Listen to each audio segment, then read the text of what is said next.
¿Qué tal, amigos de Encuentro de Negocios? Un gusto saludarlos en este martes, ya martes 20 de abril del año 2021. Nos acompaña como siempre nuestro amigo Rodrigo Ortiz, hoy con su análisis de la Bolsa de Valores, Economía y Finanzas. Estimado Rodrigo, como cada martes es un gusto tenerte aquí en el programa. Buenas tardes, mi estimado Brian, un gusto una vez más poder estar aquí contigo. Estimado Rodrigo, pues bueno, platícanos cómo está arrancando esta semana en los mercados. Pues mira, mi estimado Brian, empieza una semana muy cautelosa, mucha calma, no cautelosa de calma, cautelosa de que los inversionistas están nerviosos y están tomando utilidades, tanto así que las bolsas han estado bajando, tanto el día lunes como a la apertura de hoy martes, las bolsas van a la baja, esto en espera de los reportes trimestrales, ya que empezamos el tiempo de reportes trimestrales, entonces están a la espera de, tanto así que, por ejemplo, el día de hoy al cierre, va a reportar Netflix sus resultados trimestrales y los cuales esperan que sean a la baja respecto al año anterior. Esto recordemos porque el trimestre anterior de la pandemia fue cuando Netflix tuvo más suscriptores y al tener más suscriptores por cuestión de que la gente estaba encerrada y demás, tuvo muy buen reporte trimestral. Entonces se espera un mal reporte trimestral para Netflix respecto al año pasado y entonces los mismos inversionistas ya empiezan a notar lo que hemos hablado aquí, que las acciones están un poco sobrecompradas, entonces están esperando buenos reportes trimestrales que sustenten las valoraciones actuales. Como no lo ven, en el corto no ven que los resultados van a ser tan positivos, es que han decidido tomar utilidades y en espera de a ver qué pasa, mi estimado.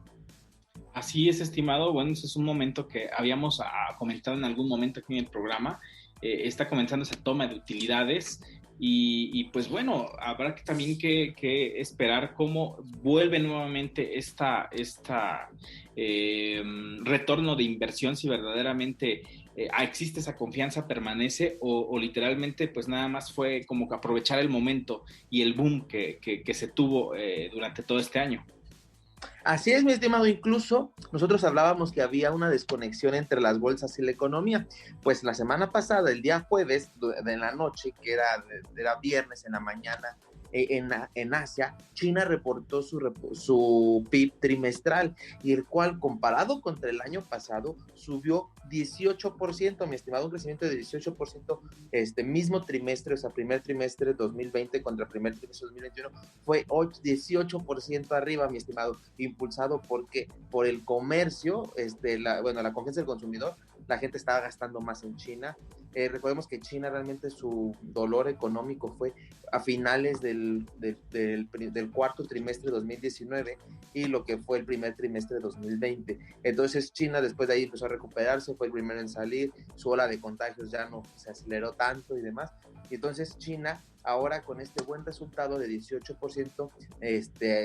mismo trimestre año a año, se espera que cierre el año con un aumento del 6% en su PIB, regresa a sus crecimientos del 6%, también Estados Unidos espera en estos números, sin embargo todavía no revela su primer trimestre para ver cómo va. En cambio China pues ya está encaminado a esto, hubo mucha inversión en infraestructura, hubo inversión en inmuebles y ahorita más bien el gobierno chino está viendo cómo reducirle el crédito bancario para evitar una burbuja de activos y ya que las casas han aumentado de precio durante los últimos 7 años, entonces pudiera haber ahí un problema inmobiliario, entonces más bien está bajando un poco la velocidad del gobierno chino, pero pues fue una muy buena noticia que el mercado lo tomó muy bien a finales de la semana. Sin embargo, ahorita aunque la economía parece que se recupera en China, se espera lo mismo en Estados Unidos, las utilidades están siendo el punto clave, mi estimado. Sí, el dato de China que mencionas es sumamente impresionante. Pareciera que de eso que están hablando los analistas aquí en Occidente, en los países de Occidente, donde pareciera que se está viendo una luz al final del camino, donde se empieza a tener mayor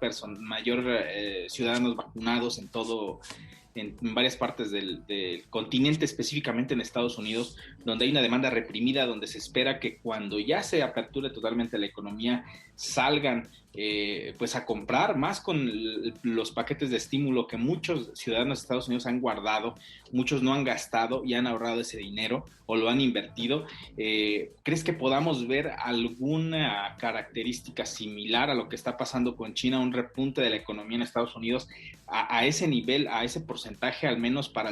el segundo o incluso en el tercer trimestre de este año, estimado? Mira, mi estimado, yo creo que no lo vamos a ver en Estados Unidos como lo vimos en China, porque lo que pasó en China es que prácticamente China se afectó económicamente todo el primer trimestre del 2020. Prácticamente ahí se fue todo. O sea, recordemos que China empieza con los problemas a mediados de noviembre, es cuando sale el coronavirus. Entonces empiezan a crecer sus contagios hacia diciembre, que es cuando entran en el punto crítico. Entonces en diciembre pues, prácticamente solo te afecta un mes del trimestre, una tercera parte del cuarto trimestre de 2019. Entonces ahí pues sí se vio golpeado, pero no tanto. Pero donde se viene el golpe duro para China fue el primer trimestre de 2020, y ya que en el segundo trimestre empezó a abrirse, mientras todas las demás economías se cerraban, que aquí lo comentábamos, China empezó a recuperarse por ahí de mayo, ya tenía mucha de su industria abierta, estaba produciendo, estaba exportando y demás, mientras que en Estados Unidos el efecto fue un poco diferente. Estados Unidos se afecta, en febrero del 2020 empieza a ver este problema, viene la parte final de marzo, o sea, fue como mediados de febrero, principios de marzo, que en Estados Unidos empiezan a ver los casos y ya con un aumento. Entonces afecta medio trimestre del primer trimestre, y después prácticamente se afecta casi un 66% del segundo trimestre, porque más o menos ahí de mayo también empieza una reapertura para junio, y fue cuando más o menos empezaron a abrirse las economías, porque ya había sido un confinamiento muy amplio. Entonces China estuvo cerrado prácticamente todo el trimestre, mientras que Estados Unidos lo dividió en 2 trimestres. Entonces Estados Unidos va a tener 2 crecimientos fuertes, pero no de estos números del 18%. O sea, más o menos vamos a hablar que va a crecer este primer trimestre un 8-10%, similar el segundo trimestre, un 8-10%, y que hacia finales del año, ya con la economía abierta, van a ser crecimientos más pequeños, pero que en el promedio anual más o menos se va a esperar un 6%, un 5% en Estados Unidos, pero no vamos a ver un rebrote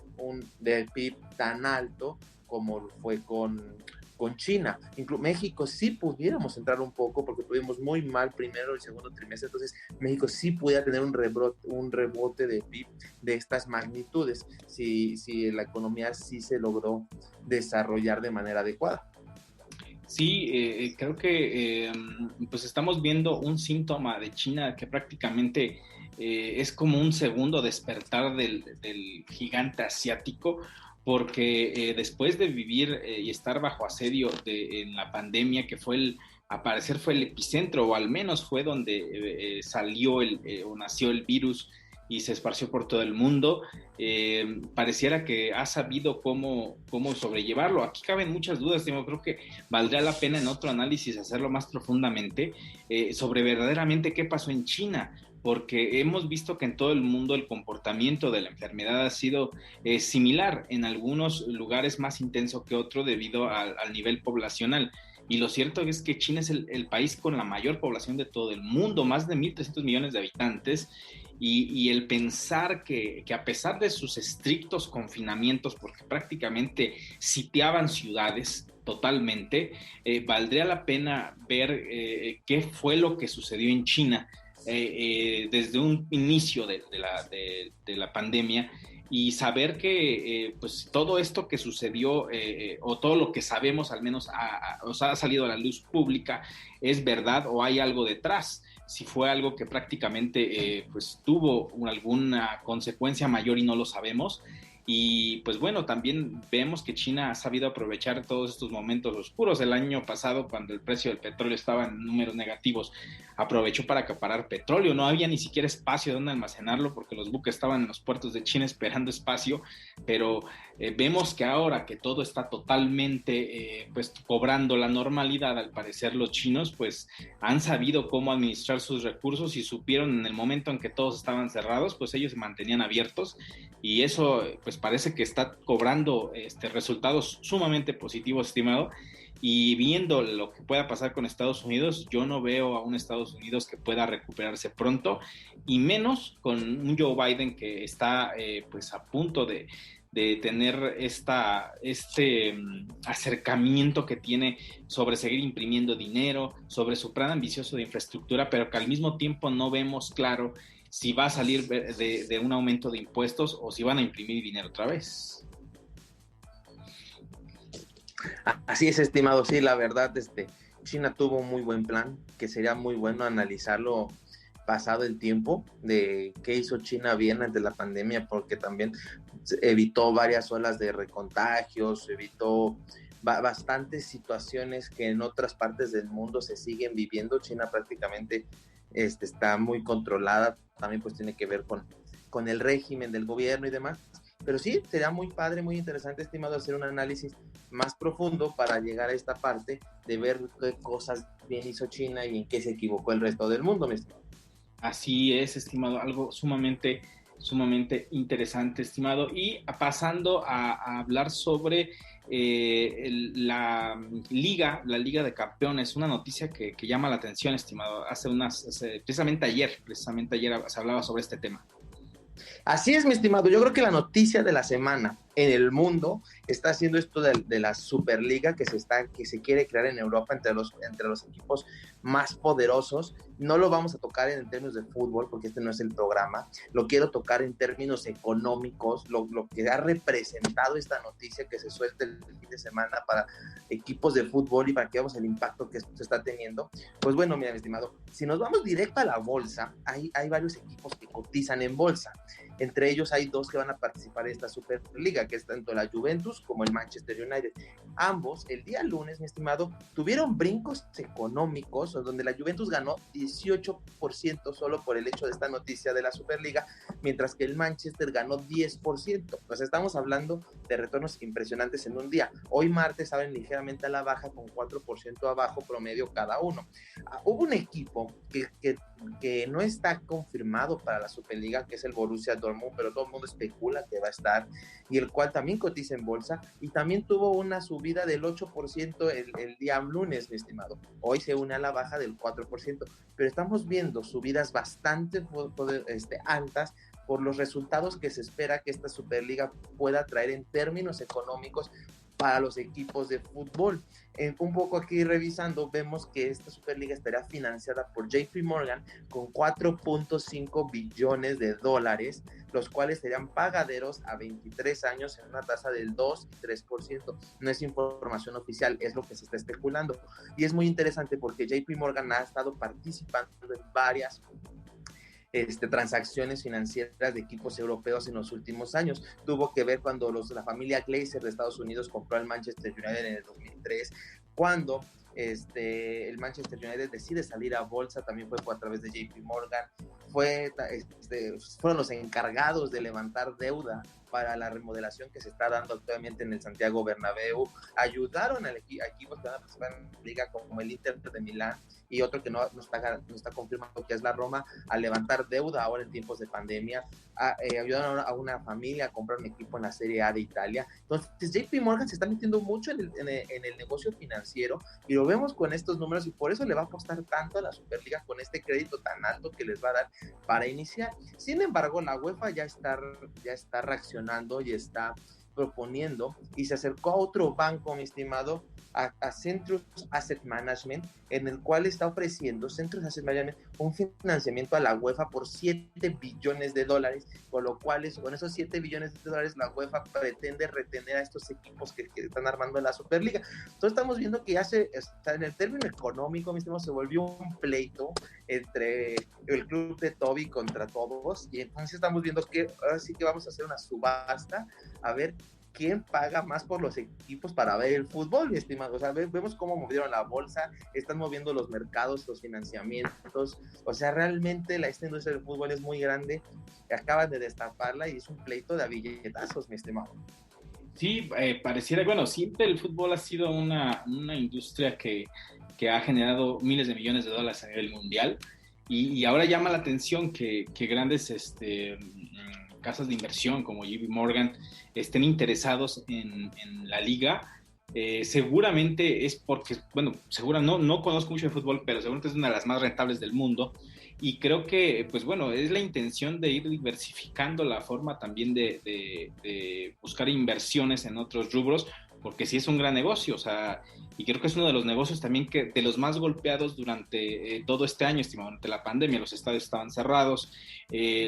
algunos partidos se tuvieron que suspender, algunas ligas se suspendieron, no pudieron continuar. Después vino esta recuperación en el que se abrieron los estadios, pero sin público. Entonces ha sido un sector también muy golpeado de parte del sector de entretenimiento, como los cines o algunos otros, en el que implica la aglomeración de muchísimas personas. Entonces es interesante, creo que llegan en un momento en el que pues prácticamente el sector está golpeado, se siente muy golpeado el sector del fútbol, creo que está muy golpeado por la pandemia, y el que lleguen inversionistas de este tamaño, de cierta forma les da oxígeno, estimado. Creo que es un sector que seguramente va a salir nuevamente a brote. Esa demanda reprimida de entretenimientos la vamos a ver seguramente en unos meses, cuando ya se pueda salir completamente sin ninguna restricción, y vamos a ver seguramente eventos masivos grandes porque la gente quiere salir. Esa es otra realidad también, en el que todo este año que hemos vivido en confinamiento pues ha llevado a que mucha gente también tenga la necesidad de esparcirse y de entretenerse. O sea, el fútbol es parte de ello, y más allá de verlo en televisión, mucha gente le gusta ir a los estadios, le gusta pues ir a apoyar a su equipo, y creo que esto es parte fundamental, y creo que JP Morgan está llegando muy estratégicamente en un momento en el que precisamente lo necesita este sector, buscar inversionistas que estén interesados de, si no salvar al sector porque no está tan golpeado, sí darle un oxígeno, un salvavidas en un año que ha sido terrible para muchos sectores, pero más a este sector del entretenimiento. Así es, mi estimado, lo has dicho muy claro. JP Morgan está llegando a salvar a estos grandes equipos que dependen mucho de lo que dices, del dinero que perdieron por taquilla, en ventas y demás. Entonces, estos han hecho una alianza estratégica con JP Morgan para recuperar gran parte de ese dinero, ofrecer un nuevo producto que ellos estiman sea mucho más lucrativo que el producto que actualmente tienen. Esa es la tirada, y por eso JP Morgan también está muy interesado en esta cuestión, para salvar a estos equipos de fútbol, para salvar a la industria, para que los equipos grandes sigan viviendo. Esa creo que es la idea de esta Superliga y la idea de JP Morgan de entrar en el mercado. Así es, estimado, sumamente pues sorpresivo el anuncio, porque sí llama mucho la atención. No era un sector como que estas grandes casas de inversión voltearan, pero interesante, porque como lo dices, están salvando al sector, pero más aparte están viendo que sí es muy rentable, y de hecho sí es muy rentable, es un sector muy muy rentable, que seguramente cuando todo vuelva a la normalidad se va a notar muchísimo más en la utilidad. Y para terminar, estimado, Tesla nuevamente vuelve a ser noticia, y no precisamente por sus exorbitantes precios en la bolsa con sus acciones, sino por un accidente que tuvo uno de sus vehículos. Al parecer se habla de que no iba en piloto automático, al menos no iba alguien conduciéndolo, y esto provocó que un accidente en el que hubo fallecidos, algo controversial, porque pues bueno, es parte de Tesla, es una de las innovaciones que muestra, es la autonomía de los vehículos, en las que